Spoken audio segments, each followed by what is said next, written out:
Hi friends, thanks for joining me for this video on a subtraction strategy called Take from 10 or Make an Easier Problem. My name is Laura Marie Coleman. Our goal in this video is to experience and practice the subtraction strategy Take from 10 and explore how this strategy applies to subtraction across grade levels after we introduce it in first grade. So what is the Take from 10 strategy? The Take from 10 strategy in first grade is when students understand when I think of a teen number as 1, 10, and some ones, I see 14 as 10 and 4 ones. When I want to take away 9, it feels hard to take away 9 because I only have those 4 ones off to the side, and then I have that 10 that's bundled together. So what we teach students in the Take from 10 strategy is that I can remember that my 10 is made up of 10 ones, and I can take 9 from those 10. So let's look at what this looks like. Here's an example for 14 minus 9. You can see, as a first grader, I made some cubes, and I made a set of 10 and 4. Putting them in 5 groups always helps. When I think about taking away 9, I think, man, I don't quite have enough orange cubes to take 9 from the orange ones, but I could take 9 from the blue ones in my 10. After I take the 9 away, what do you see? I'm guessing you said 1 and 4. A lot of teachers feel like it's very confusing for students to add when they're subtracting, but it's really intuitive when you start with cubes. Right away, when you ask students, after I take 9 from 14, how much is left? They're all going to say 5. So back to this drawing. If I wanted to do it in a drawn form, I would model my 10 and 4 that make up 14. I can cross off 9 all at once inside my 10, and I see that I have 4 and 1, which make 5 left. Here's an even more abstract way to represent this thinking. I took 14 and I decomposed it into 4 and 10. I'm going to subtract the 9 from my 10 and I get 1, and then I'm going to add what's left. 4 plus 1 is 5.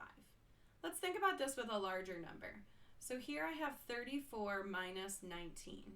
Instead of thinking I can take 9 from 10, here I'm going to think 19 is really close to 20, and that would be easy subtraction. It's a very friendly number. So if I find 20 in my 34, it means I'm decomposing 34 into 2 parts, 20 and 14. Then I can take 19 from my 20 all at once, because I know 19 is 1 away from 20.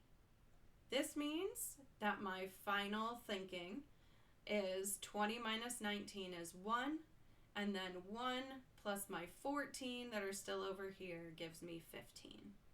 Here's the abstract notation for what we just did. I have 34 right here. I broke it up into 2 parts, or decomposed it into 14 and 20.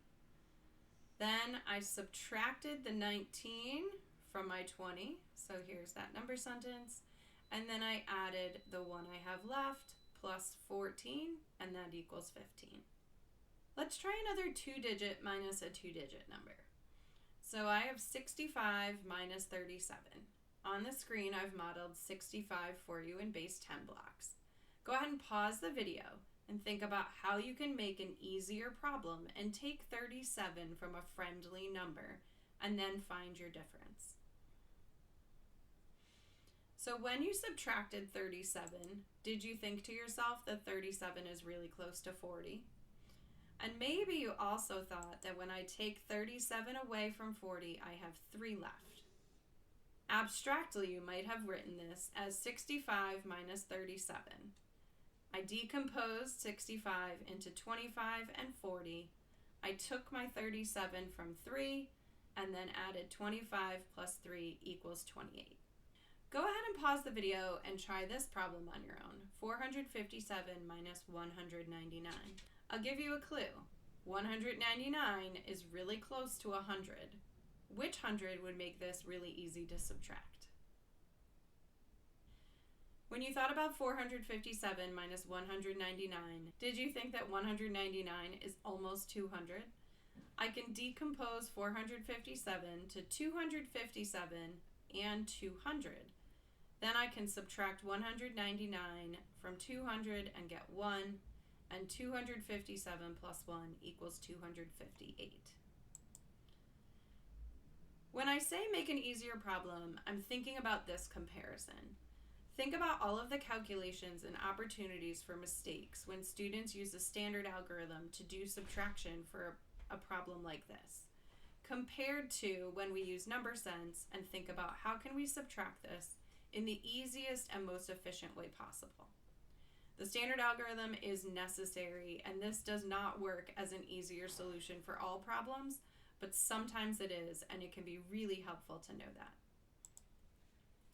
So in this video, we talked about flexible thinking and fluency with a variety of strategies and thought about how it can help increase student success in mathematics.